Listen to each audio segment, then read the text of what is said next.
다 같이 자리에 일어나셔서 주의 임재 앞에 참여하시고 주의 예배를 하겠습니다.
사도신경으로 신앙 고백하시겠습니다.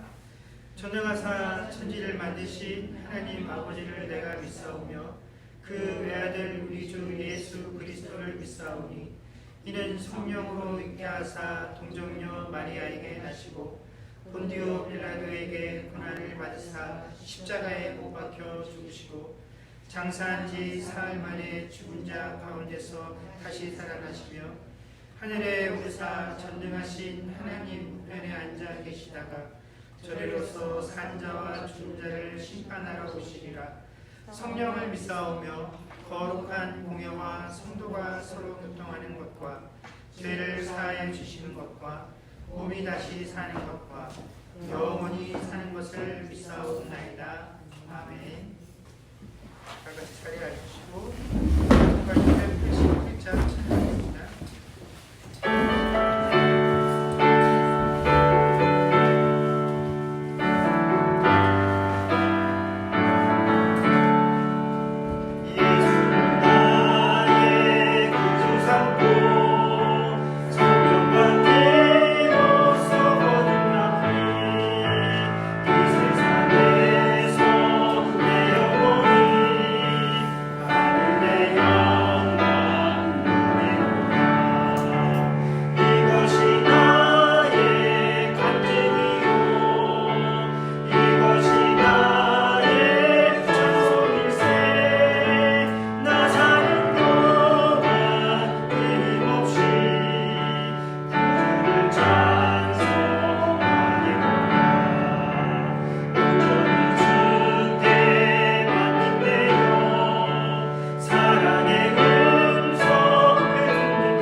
주기도문으로 다 같이 하나님께 기도하는 주간입니다. 우리 주기도문으로 하나님께 다 같이 기도하도록 하겠습니다. 기도하겠습니다. 하늘에 계신 우리 아버지여, 이름이 거룩히 여김을 받으시오며 나라에 임하옵시며 뜻이 하늘에서 이루어진 것 같이 땅에서도 이루어지리이다. 오늘날 우리에게 일용할 하심을 주옵시고 우리가 우리에게 죄 지은 자를 사하여 준 것 같이 우리 죄를 사하여 주옵시고 우리를 시험에 들게 하지 마옵시고 다만 악에서 구하옵소서. 대개 나라와 권세와 영광이 아버지께 영원히 있사옵나이다. 아멘. 봉헌하겠습니다.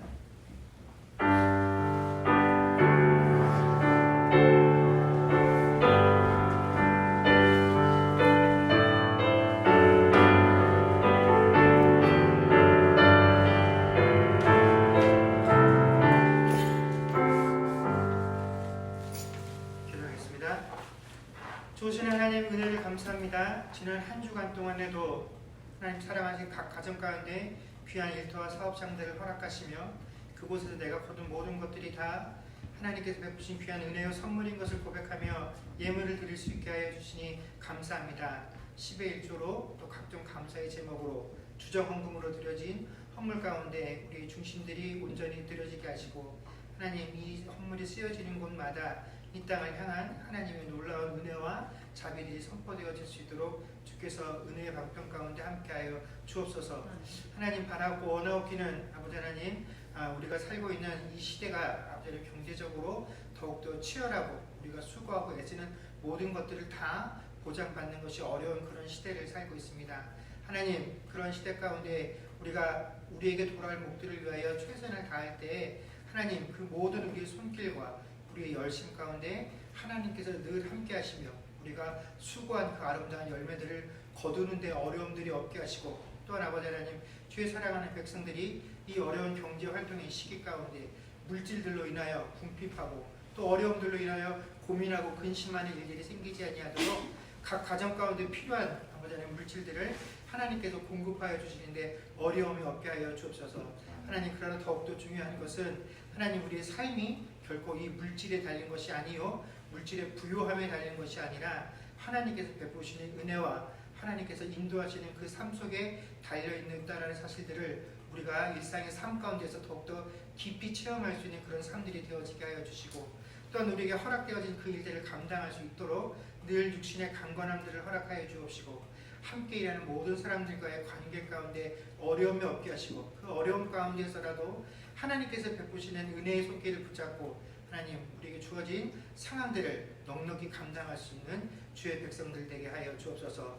오늘도 피치 못할 형편들로 인하여 하나님 일터를 지키며 함께하지 못하는 많은 지체들이 있습니다.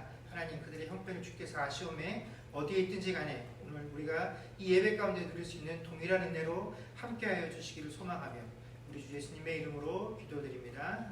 아멘. 네, 오늘 우리 박아다수 집사님 남편 되시는 우리 정만희 성도님께서 오랜만에 캐나다를 방문하셔서 오늘 예배에 참석을 하셨습니다. 예배 후에 함께 인사 나눠주시면 감사하겠습니다. 우리 학생들은 공과로 이동하도록 하겠습니다.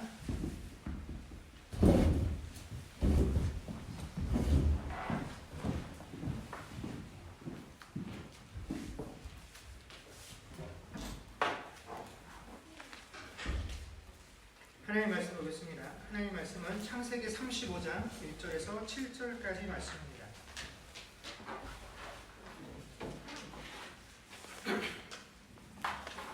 창세기 35장 1절에서 7절까지 말씀을 저와 여러분이 한 절씩 교독하겠습니다.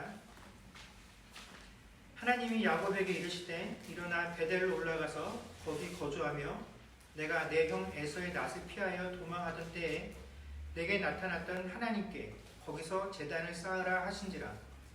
거기에 자기가 사자 자기와 함께하는 모든 자에게 이르되 너희 중에는 이방 신상들을 보고 자신을 절개하게 하고 너희들의 일들을 공부하리라.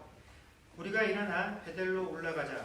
내 환난 날에 내게 응답하시며 내가 가는 길에서 나와 함께하신 하나님께 내가 거기서 제단을 쌓으려 하노라 하매 그들이 자기가 지내는 모든 이방 신상들과 자기에게 있는 꿀들을 야곱에게 전하오라 하는지라. 야곱이 그것들을 세게 묶어서 성읍 나무 아래에 두고 그들이 떠났으나 하나님이 그 사면 고을들로 크게 두려워하게 하셨으므로 야곱의 아들들을 추격하는 자가 없었더라.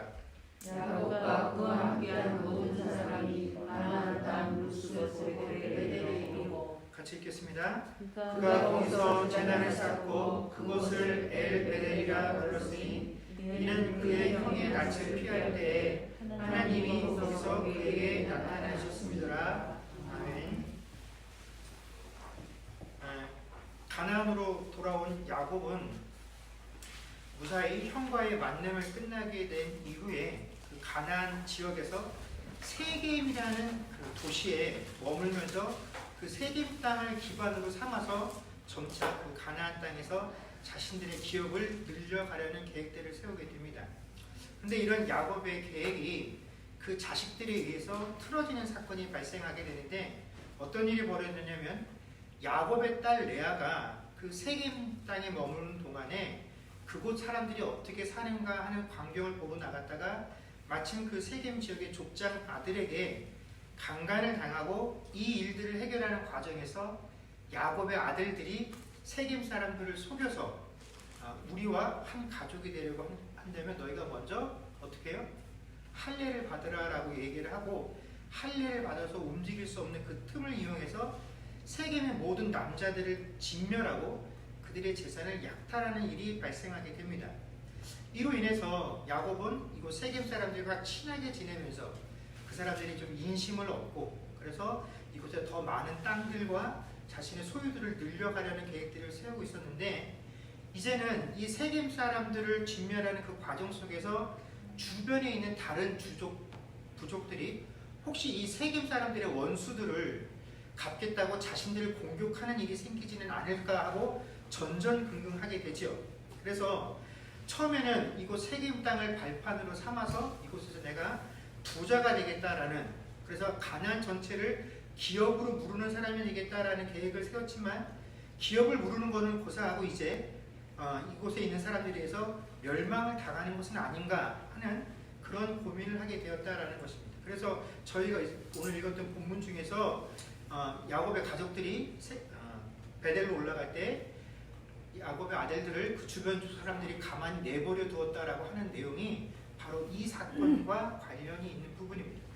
이렇듯 야곱이 혹시라도 내가 이곳에 있는 사람들에게 공격을 당해서 생명의 위험을 당하는 것은 아닌가 하는 그런 걱정에 쌓여 있을 때에 하나님께서 야곱에게 나타나셔서 베델로 올라와서 거기 거하면서 하나님께 제단을 쌓으라라고 명령을 하셨습니다. 여러분 왜 하나님께서 야곱에게 굳이 베델로 가라고 명령을 하셨을까요? 이 베델이라는 곳은 우리가 잘 아는 것처럼 아버지와 형을 속였던 야곱이 그들의 진노를 피해서 바단 아람으로 도망을 가던 중에 길거리에서 노숙을 하다가 하나님을 만나고 하나님께 약속을 받아서 그것을 기념하여 그곳의 이름을 베델이다라고 부르게 되었죠.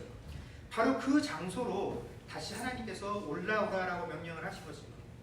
이처럼 하나님과 특별한 만남, 특별한 체험이 있었던 장소였기 때문에 그곳으로 다시 야곱을 부르셨던 것일까요? 신자들 중에는 간혹 신앙생활하는 중에 내가 갖게 되었던 어떤 특별한 체험들, 그런 특별한 체험을 했었던 장소들에 대해서 큰 중요한 의미들을 부여하고 그곳에 가는 정기적으로 그곳을 방문하는 것들을 자기 신앙생활의 중요한 루틴으로 삼는 분들이 계십니다. 그래서 내가 좀 영적으로 다운이 된다든지 뭔가 힘들고 어렵고 뭔가 좀 집중해서 기도를 해야 한다든지 하는 일이 있으면 그런 장소를 찾아서 우리가 굳이 그런 곳을 방문을 합니다. 그래서 그곳에 가면 왠지 기도가 더 잘 되는 것 같고 왠지 그런 곳에 가면 기도의 응답도 더 잘 받는 것 같다라고 스스로 그렇게 느낌을 갖는다라는 것이죠. 물론 우리가 신앙생활을 하면서 이런 장소를 갖는 것, 그래서 그런 장소를 방문해서 내가 새롭게 마음다짐을 새로이 하는 것들, 또 억적으로 뭔가 변화를 불러오는 것들은 좋은 일입니다. 그러나 사실은 그렇게 느끼는 것은 내 마음가짐의 문제인 것이지 그 장소가 거룩하기 때문에 우리를 그런 방향으로 이끄는 것은 결코 아니다라는 것입니다. 여러분 우리가 성경을 읽다 보면 성경 중에는 가끔 우리들에게 이곳은 패역한 장소다라고 불려지는 장소들이 가끔 소개가 됩니다. 그 중에 대표적인 곳이 바로 소돔이죠. 그 땅이 폐허됐다라는 것은 우리가 일반적으로 생각하는 것처럼 그 땅의 기운이 좋지 못하다, 그 땅의 기운이 악하다 그런 의미가 아닙니다.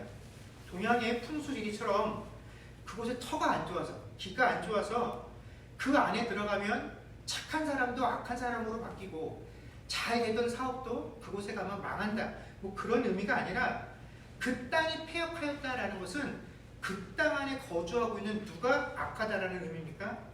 사람들이 악하다라는 의미입니다. 왜냐하면 하나님께서 만드신 이 창조 세계가 오염된 것은 전적으로 인간이 범죄한 결과죠. 인간이 타락함으로 말미암아서 하나님께서 그 인간의 타락한 모든 죄의 결과들을 하나님께 만드신 모든 창조 세계에 저주로 적용을 하십니다. 그래서 자연세계가 얻게 되는 어떠한 불합리함 또 악한 그 경향들은 사람이 범죄하게 된 결과로 생긴 것들이지 그것 자체가 나쁘거나 좋거나 거룩하거나 악하거나 하는 영향력을 끼칠 수 없다라는 것입니다. 하나님의 심판은 사람에게 임하는 것이지 그 땅에 임하는 것은 결코 아니다라는 것입니다. 그래서 우리가 폐역한 땅이라고 불렀던 그 소돔 지역도 지금은 지명이 바뀌었을 뿐이고 그곳에 살고 있었던 사람만 바뀌었을 뿐이지 여전히 그 지역은 지구상에 존재합니다. 그런데 누구도 그곳을 이제 폐역한 땅이다라고 부르지는 않습니다.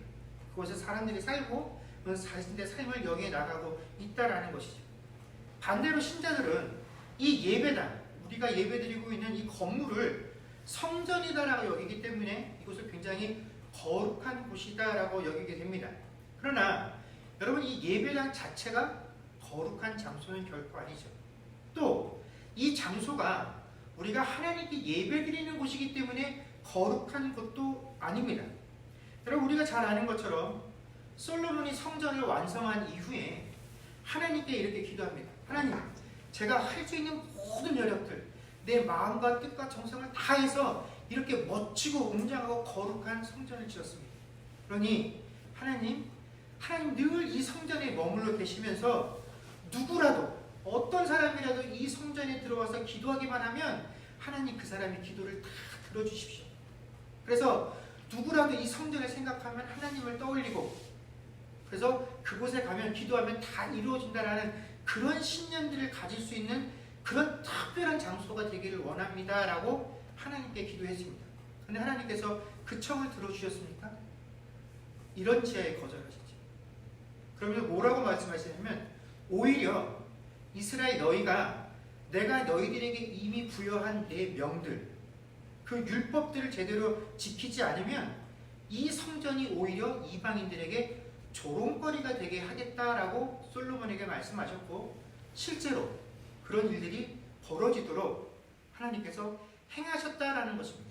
솔로몬은 자신이 만든 그 화려하고 멋진 성전에다 큰 의미를 부여하고 그 성전을 마치 하나님 대하는 것처럼 대하고 싶었습니다. 그러나 그것은 인간의 욕심이지 하나님께 이 성전이라는 것, 이 건물이라는 것은 아무런 의미가 없다라는 것이죠. 여러분 중세를 한번 돌이켜 보십시오. 기독교가 큰 힘을 가지고 세상으로부터 힘을 발휘할 때에는 얼마나 많은 돈을 들여서 큰 힘을 쏟아서 교회 건물들을 지었습니까? 그 교회 건물들이 화려하고 웅장하고 할수록 그것이 마치 하나님인 양 그것이 더 높아지고 화려해질수록 더 거룩해지고 하나님께서 영광을 받으실 것이다 라고 우리가 생각을 하며 그 교회 건물들을 지었으나 지금 유럽에 있는 그 화려하고 웅장한 교회 건물들은 어떻습니까? 오히려 조롱거리가 되고 있다는 것이죠. 그 안에서 사람들이 예배를 드리는 것이 아니라 예배드리는 그 광경을 사람들이 보기 위해서 입장료를 내고 그것을 관람하고 때로는 그것이 다른 용도로 대여받아서 자신들의 목적의 입맛에 맞게끔 활용되어지는 것들을 보게 되면 교회라는 건물 자체가 결코 하나님의 거룩함들을 담아둘 수 없다라는 것입니다.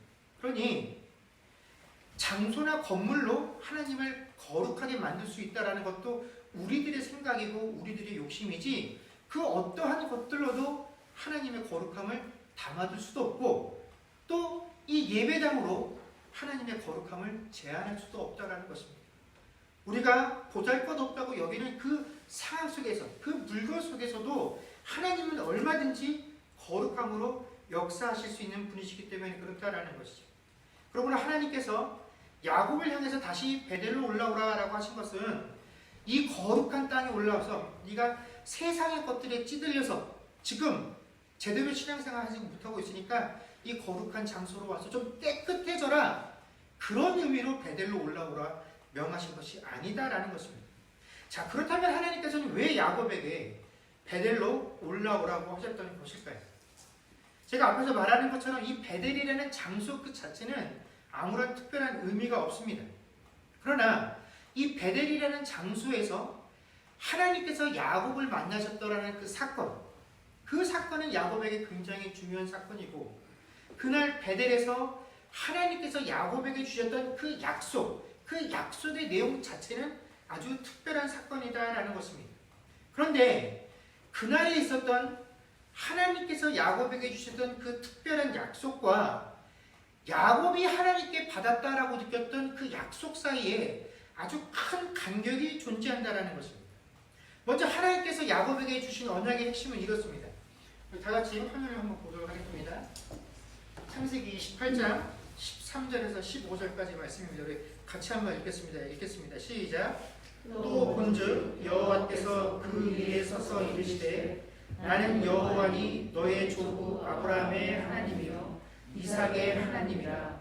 내가 누워있는 땅을 내가 너와 내 자손에게 주리니 내 자손이 땅의 티끌같이 되어 내가 서쪽과 동쪽과 북쪽과 남쪽으로 퍼져나갈지며 땅의 모든 족속이 너와 내 자손으로 말미암아 복을 받으리라. 내가 너와 함께 있어 내가 어디로 가든지 너를 지키며 너를 이끌어 이 땅으로 돌아오게 할지라. 내가 내게 허락한 것을 다 이루기까지 너를 떠나지 아니하리라 하시니라. 아멘. 이것이 하나님께서 야곱에게 주신 언약의 모든 내용입니다. 여러분, 이 언약의 핵심은 우리가 이미 배웠던 것처럼 하나님께서 인간 야곱에게 주셨던 그 약속의 모든 주체가 누구시다라는 것이 이 언약의 핵심입니까? 하나님이시다라는 것이 이 언약의 핵심입니다. 그래서 이 약속을 주는 이도 나고 이 약속을 이루는 이도 누구라는 겁니까? 하나님이시고, 그래서 이 모든 약속이 다 완성되어지기 전까지 어떻게 해요? 내가 너를 떠나지 않겠다라는 것이 이 언약의 핵심입니다. 그런데 하나님께서 기껏 이렇게 약속을 주셨음에도 불구하고 그 하나님의 약속을 이해하는 야곱의 입장은 어떤 것이었냐면 그 하나님의 약속을 자기 중심적으로 받아들이게 됩니다. 그래서 그 약속을 받아들였던 야곱의 결론은 뭐냐면 28장 21절에서 22절입니다. 같이 읽겠습니다. 시작. 내가 평안히 아버지 집으로 돌아오게 하시오면 여호와께서 나의 하나님이 되실 것이요 내가 기둥으로 세운 이 돌이 하나님의 집이 될 것이요 하나님께서 내게 주신 모든 것에서 10분의 1을 내가 반드시 하나님께 드리겠나이다 하였더라. 아멘. 이 내용만 놓고 보면 내가 평안히 들어오면 하나님 잘 섬기겠다 하고 11조도 내겠다 하니까 우리들의 신앙 안에 비춰보면 야곱의 믿음이 대단하다라고 우리가 평가할 수 있을 것입니다. 그러나 이 고백을 우리가 있는 그대로 자세히 들여다보게 되면 이 고백은 내가 원하는 대로 이루어졌을 경우에만 이렇게 하겠다라는 전제가 깔려 있습니다. 11조도 하나님께서 내라 하신 것이 아니라 내가 내겠다라는 것인데 그 앞에 내가 내건 조건들이 다 이루어지게 되면 내가 그때 11조도 내겠습니다 하는 내 조건의 일부이지 하나님께서 우리에게 주신 약속이 아니다라는 것입니다. 결국 하나님께서 야곱에게는 내가 모든 것을 이루실 것이고 그 전까지 내가 너를 포기하는 일이 없을 것이다 라고 얘기를 해주셨지만 그 이야기를 다 듣고 나서 스스로 고백하는 야곱은 하나님이 하실 일들을 내가 기대하고 소망한다라는 것이 아니라 내가 내건 조건들이 이루어지게 될 때 내가 평안히 돌아오게 되면 그때 하나님은 내 하나님이 될 것이고 내가 지금 이 돌로 세워서 기둥으로 삼은 이 베델을 표시하는 이 돌이 그때가 되면 하나님의 전이 될 것이고, 내가 무사히 돌아오게 되면 내가 얻은 것 중에 10분의 1도 하나님에 드리겠습니다 라고 말한 것이죠. 그러나 이 모든 것들이 내 마음에 맞지 아니하면 뭡니까? 아무것도 내가 하나님께 해줄 의무가 없는 것입니다. 결국 약속이 이루어졌느냐 이루어지지 않았느냐 하는 그 모든 판단이 전적으로 누구에게 달린 것입니까? 본인에게 달린 것입니다. 내가 평안하다고 느껴야지만 하나님은 내 하나님이 되는 겁니다. 그러나 하나님께서 무엇을 행하셨어도 내가 평안하지 않으면 하나님은 내 하나님이 될 수 없는 것입니다. 그 조건이 맞지 아니하면 이 베델은 하나님의 집이 될 수도 없는 것이고, 내가 하나님께 11조를 드려야 될 의무도 없어지게 된다는 것입니다. 그러니까 오늘 이 본문에서 하나님께서 야곱을 향해서 베델로 올라오라라고 하신 그 말씀은, 야, 네가 전에 나한테 말했잖아. 내가 이곳으로 무사히 돌아오기만 하면 네가 나를 섬긴다 말했고 11조도 바친다고 하지 않았냐? 그러니까 네가 했던 그 말 좀 지켜라. 그런 말을, 그것을 야곱에게 요구하시는 것이 아닙니다. 네가 했던 약속을 기억해봐. 네가 지금 이렇게 어려운 일 당하는 이유가 뭔지 알아? 네가 내게 주겠던 11조를 떼먹었기 때문에 이런 일이 생기는 거야 하는 그런 의도로 말씀하시는 것이 아니다라는 것입니다. 하나님께서 그를 향해서 베델로 올라오라 하신 것은, 야, 내가 베델에서 너에게 주었던 약속이 무엇인지 알라라는 것입니다. 나는 네가 생각하고 있는 그런 약속을 준 적이 없다라는 것입니다. 그리고 아직도 하나님의 계획 안에 네 야곱의 인생이 들어와 있다라는 것을 다시금 깨닫게 하시는 이 사건이 베델로 올라오라라고 하신 사건이다라는 것입니다. 그래서 비로소 이 베델로 올라오라는 이 하나님의 명령을 이행하는 과정 중에서 야곱에게 변화가 생기게 된다는 것입니다. 어떤 변화가 있었느냐? 2절에 보면 그런 그 가족들을 향해서 이방 신상들을 버리고 스스로를 정결하게 하며 의복을 바꾸어 입으라라고 명령을 내린 것이죠. 물론 이것은 야곱의 의지의 표현일 뿐이지 이런 행위 자체가 사람을 정결하게 만드는 것은 결코 아닙니다. 어떤 인간의 행위도 사람을 정결하게 만들 수는 없습니다. 인간 자기 스스로 자기를 정결하게 만들 수 있는 사람은 단 한 명도 없다라는 것입니다. 여러분, 의복을 바꿔 입는 것만으로 우리의 죄가 가리워지고 우리가 다시 깨끗한 사람으로 변할 수 있다고 한다면 여러분, 얼마나 좋은 일이겠습니까? 그러나 의복 하나만으로 우리가 그렇게 쉽게 변화될 수 있다는 것은 지금 내가 얼마든지 깨끗할 수 있지만 또 얼마든지 우리가 악하고 더러운 존재로 변할 수 있다는 것을 보여주는 것이기 때문에 의복이나 내 마음가짐을 바꾸자는 것으로 사람이 변할 수 있다고 믿는 것은 그냥 우리의 의지고 우리의 바람일 뿐이지 그런 일들은 결코 벌어지지 않는다는 것입니다. 오늘 그 가족들을 향해서 이렇게 변화해라라고 하는 이 야곱의 부탁 중에 가장 핵심이 되는 것은 그 본질은 이방 신상들을 버리라고 하는 이 부분에 핵심이 있다는 것입니다. 여러분, 야곱이 자기 가족들을 향해서 베델로 올라가면서 이방 신상을 버리라고 말했다는 것은 이런 의미가 있죠. 야곱이 그의 가족들 중에 상당수가 이미 이방 신상을 소유하고 있었다라는 것을 알고 있었다라는 것입니다. 그런데 그것을 어떻게 하는 겁니까? 묵인했다라는 것이죠. 용납해 주었다라는 것입니다. 왜 그렇게 했겠습니까? 그것들이 있으면 하나님이 못하는 어떤 다른 영역에 관한 문제에 있어서 그들의 도움을 받을 수 있을 것이다라고 생각을 했기 때문에 그는 자기가 하나님을 믿는다라고 고백을 하면서도 가족들의 이방 신상을 가지고 있는 것에 대해서 전혀 제재를 가하지 않았다라는 것입니다. 여러분, 우상이라는 것의 특징이 무엇입니까? 우상은 사람들이 자기의 유익을 위해서 스스로 만들어낸 존재입니다. 그래서 우상은 사람이 원하는 대로 복을 주기도 하고 저주를 내리기도 합니다. 내가 이만큼 갖다 바치며 내게 복을 주십시오 하면 그만큼 복을 줍니다. 근데 내가 이만큼 갖다 바치면서 저 사람 안 되게 해주십시오 그러면 이만큼 갖다 바친 만큼 저 사람 안 되도록 해준다는 게 우리가 가지고 있는 우상의 특징입니다. 그래서 우리가 무당을 가도 어떻습니까? 복책에 따라서 부적이 다 달라지죠. 그거 가격에 따라서 네가 받을 수 있는 재앙, 네가 받을 수 있는 복이 다 정해져 있습니다. 그래서 결국은 사람이 갖다 바치는 그것만큼 복을 받는다는 게 우상의 특징이죠. 그래서 누군가가 더 많이 갖다 바치기만 한다라고 한다면 그 사람이 행하는 행위가 옳으냐 그르냐 하는 것과 상관없이 우상은 그대로 해줍니다. 내가 악한 마음을 갖고 저 사람이 착한 사람임에도 불구하고 저 사람 망하게 해주십시오 라고 하면 이게 악한 일이지만 우상은 그대로 들어줍니다. 이것이 우상의 특징이죠.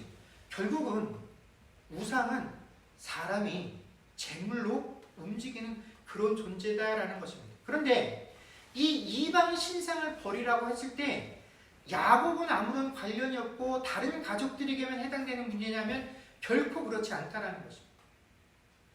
그 이방 신상을 버리라고 하는데 다른 사람들은 신상을 가지고 있었으나 이 문제는 야곱 본인에게도 결정적으로 걸리는 문제였다라는 것입니다.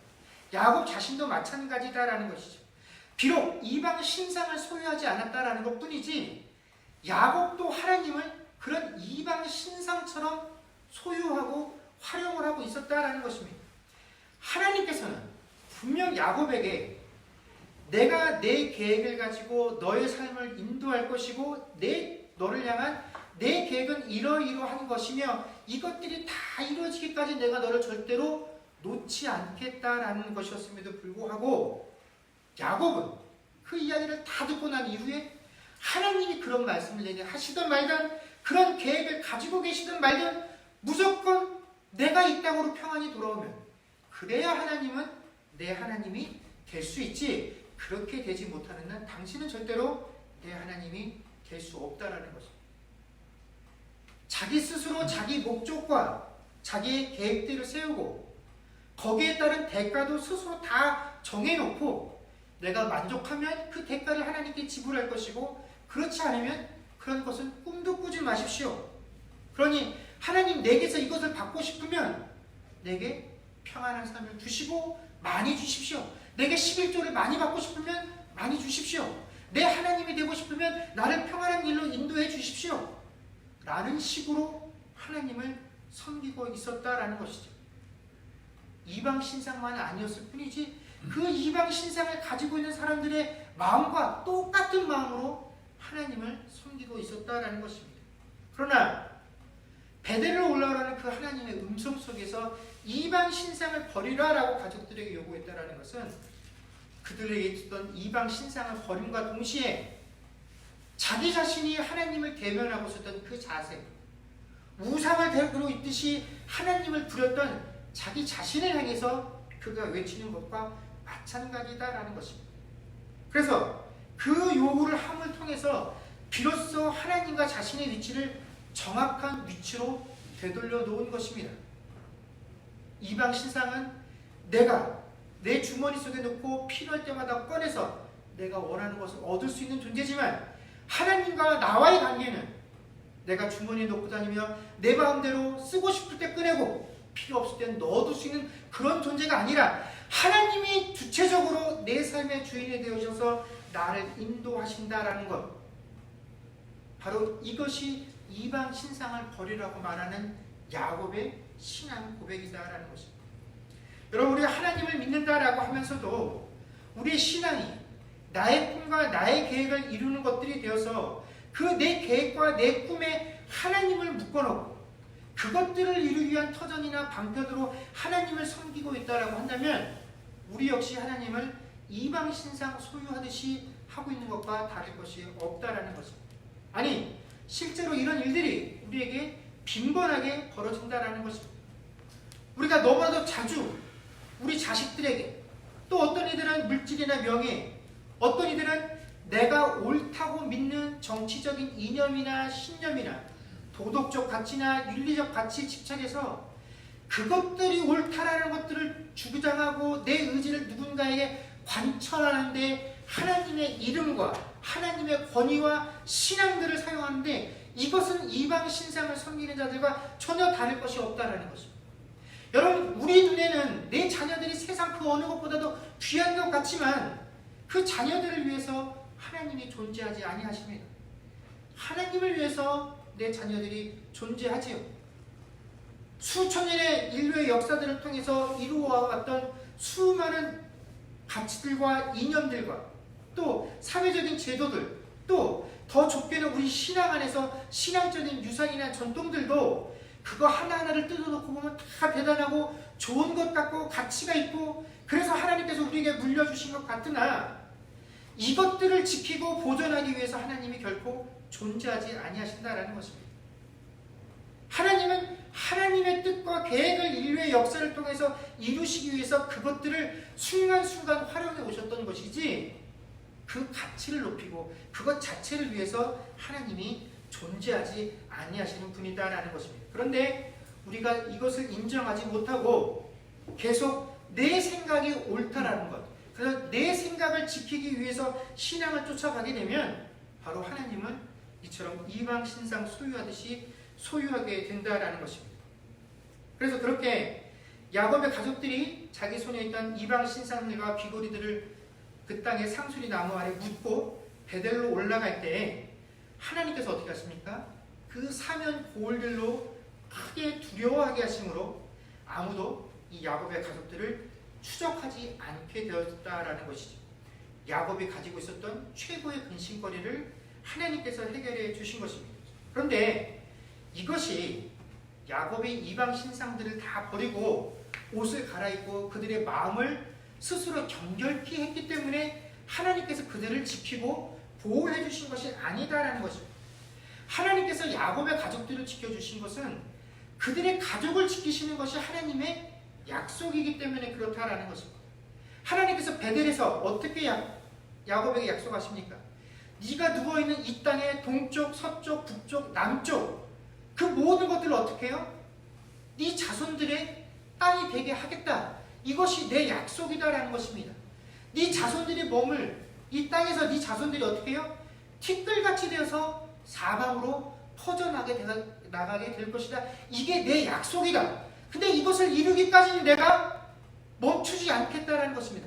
이 하나님의 약속을 지키지 않기 위해서 어떻게 하신 것입니까? 그 사면에 있는 고을들을 잠잠케 하신 것이지 야곱이 이방 신상을 버리고 하나님 앞에서 내가 좀 정결해져야지 그런 행동을 했기 때문에 하나님이 그들을 지키고 보호하신 것이 아니다라는 것입니다. 여러분, 우리가 인생을 살아가면서 신앙생활 하면서 우리 인간들의 안목으로 볼 때 정말 이 위급하고 위기의 순간에 하나님께서 지키고 보호하셨네 라고 판단되어지는 일들이 벌어졌다라고 한다면 여러분, 그 도우심과 보호하심마저도 하나님의 뜻인 것이지 사람의 어떤 행위와 마음가짐이 하나님을 움직여서 그 도움을 받을 만한 행위, 하나님의 마음을 움직였기 때문에 된 것이 아니라 이미 그것이 하나님의 계획이고 뜻이었기 때문에 그렇게 된 것이지 우리의 어떤 행위들을 토대로 우리의 마음가짐을 너 나 참 내 마음에 쏙 드는구나 이렇게 해서 하나님이 지키시고 보호하시고 또 그것이 하나님 마음에 찾아나서 벌받는 그런 일들은 생기지 않는다라는 것입니다. 그래서 그렇게 베델에 오른 야곱은 거기서 다시 제단을 쌓고 그곳을 엘 베델이라 불렀습니다. 이 엘 베델이라는 말을 그대로 번역을 하면 베델의 하나님이다라는 뜻이 됩니다. 근데 여러분 이상하지 않습니까? 우리가 대충 따져봐도 지금부터 30년 전에 이 야곱이 가나안을 떠나면서 이미 그곳에 하나님을 만나면서 그곳의 이름을 베델이라 불렀고 이곳에 돌아오면 내가 다시 이곳이 하나님의 집이 될 것이고 또 하나님이 베델로 올라와라 라고 말하니까 거기가 어딥니까? 하는 것도 없이 이미 알고 있었던 지역으로 이동을 했었던 것이 분명합니다. 그런데 약 30년의 시간이 흐른 후에 또다시 그곳의 이름을 베델이라고 명령을 했다라는 것입니다.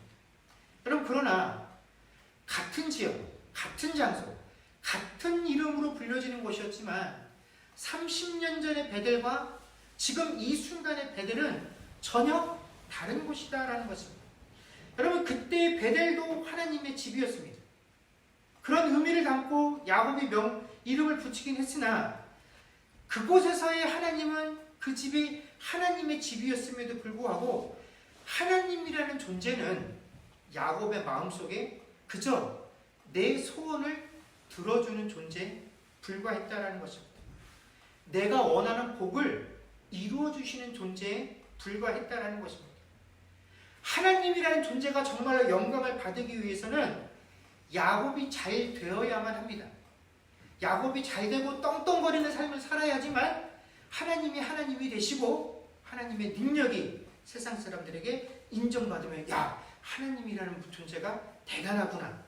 그러나 야곱의 인생이 그렇지 못하면 그 하나님도 덩달아서 아무것도 아닌 존재가 되어지는 것이 30년 전 그 베델에서의 하나님이었으나 지금 이곳에서 새롭게 엘 베델이라고 명명하는 그 순간의 베델은 야곱의 삶이 성공이냐 실패냐 하는 것과는 전혀 별개의 문제로 하나님께서는 오직 당신의 뜻과 계획을 가지고 계시며 그것을 이루시는 분이며 그것을 이루심으로 온전히 영광을 받으시며 그 뜻을 이루시기까지는 결코 멈추지 아니하시느니라는 분이라는 것이 드러나고 또 야곱의 입술을 통해서 고백되어지는 것이 바로 이 엘 베델의 모습이다라는 것입니다. 그리고 하나님께서 야곱에게 올라오라고 하신 그 베델은 지금 야곱이 고백하고 있는 바로 이 베델, 하나님이 진정한 주인이 되시는 그 장소로 야곱을 올라오라 하신 것입니다.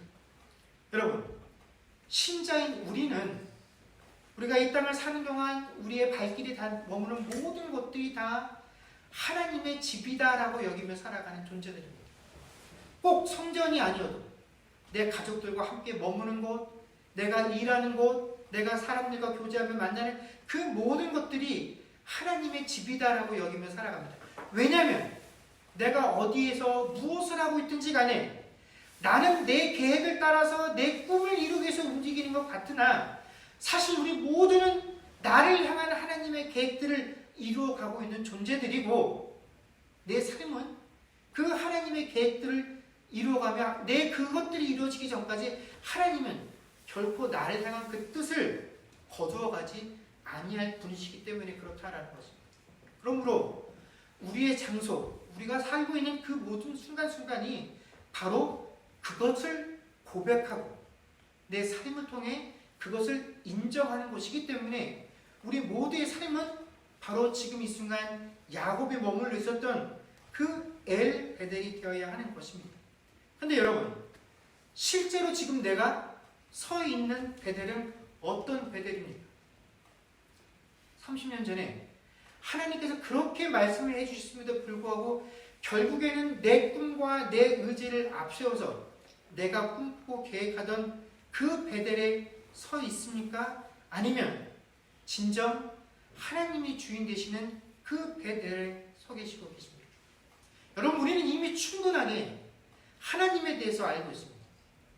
우리 이미 충분하게 나를 향한 하나님의 뜻과 계획이라는 것이 하나님이 내 삶의 진정한 주인이시다라는 그것들을 배워서 알고 있습니다.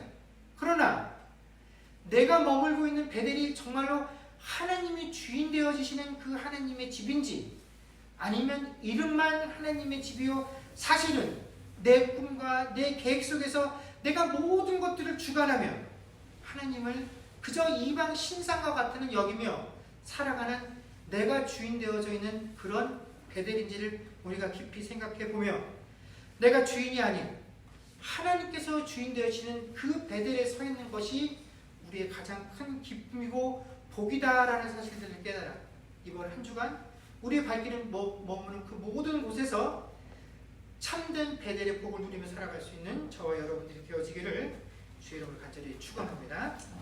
기도하겠습니다. 그렇습니다. 주님, 신자인 우리는 이제 충분히 머릿속으로 또 또 마음속으로 감정적으로는 하나님이야말로 내 삶의 주인이시고 우리는 그 하나님의 계획과 통치 아래에 있는 자다라는 것들을 알고 있지만 사실은 우리의 삶 속에서 그것들을 인정하며 살아가는 것은 내가 얼만큼 많이 아느냐, 내가 얼만큼 신앙생활을 했느냐 하는 것과는 전혀 별개의 문제인 것 같습니다. 야곱은 그 긴 시간 동안 하나님께서 직접 간섭하시고 인도하시는 그 은혜들을 삶을 체험했음에도 불구하고 여전히 자기 마음에 맞는 하나님을 섬기고 있었습니다. 아니, 그런 하나님을 소유하고 있었습니다. 그래서 하나님께서는 자신의 의지와 계획대로 되어지지 못하자 불안해하는 그 야곱을 향해 베델로 올라오라고, 베델에서 내가 너에게 베풀었던 약속의 의미가 무엇인지를 다시금 그에게 깨닫게 하십니다. 그래서 그 부르심에 비로소 야곱은 또다시 한 단계의 변화들을 경험하게 되지요. 하나님, 우리는 이미 지식적으로 이 베델의 의미도 알고 베델에서 만났던 그 하나님의 의미도 잘 알고 있습니다. 그래서 우리의 삶도 이 야곱이 베델에서 누렸던 그 약속들을 받아 누리는 삶이 되어지기를 원한다라고 하지만 사실 우리가 지금 서 있는 이 베델이라는 것은 야곱이 몇십 년 전에 서서 하나님의 약속을 받았음에도 불구하고 결국은 자신의 계획과 의지를 담고 살아갔었던 그 야곱의 삶과 크게 다르지 않을 것입니다. 그것을 아는 것이 중요한 것이 아니라 내가 서 있는 이 자리가 참된 베델이 되어지는 것, 그것이 우리에게 더 중요한 것이고, 하나님이 우리에게 올라오라 하는 베델은 네 계획과 네 꿈이 얼마나 원대하냐 하는 그런 것이 아니라 하나님이 주인 되어지시는 그 삶 안에 네가 정말로 들어와 있느냐 하는 그곳이야말로 우리의 참된 베델입니다. 그러니 하나님, 우리가 두렵고 떨리고 미래에 대한 하나님의 약속을 붙잡고 있음에도 불구하고 근심하고 걱정하는 것은 결국은 우리가 내 계획과 내 꿈이 더 하나님의 계획보다 크고 앞서기 때문에 그렇습니다. 내 베델에 올라와 있기 때문에 그렇습니다. 그러니 하나님, 우리가 내 베델이 아닌 하나님의 베델에 오르는 자들이 되게 하시고 그 위에서 하나님께서 우리에게 주셨던 그 약속들을 다시 한번 기억하며 그 약속이 주는 위로와 평안으로 인하여 아버지는 담대한 삶을 살아가는 주의 백성들 되게 하여 주옵소서. 감사드리며 우리 주 예수님의 이름으로 기도드립니다. 아멘.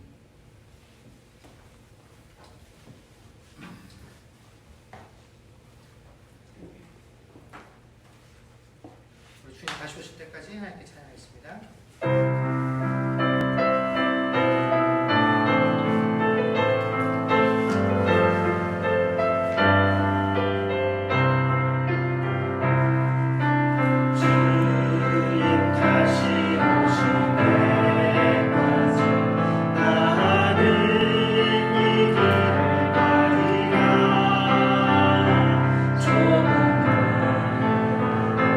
좁은 길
은혜와 하나님 아버지의 크신 사랑과 성령님의 교통하심과 충만케 하는 역사가 이제 나의 베델이 아닌 하나님의 베델에 오르기로 고백하는 주의 백성들과 그들의 가정과 사업과 자녀들과 미래와 이 교회 위에 이제로부터 영원토록 함께 있을지어다.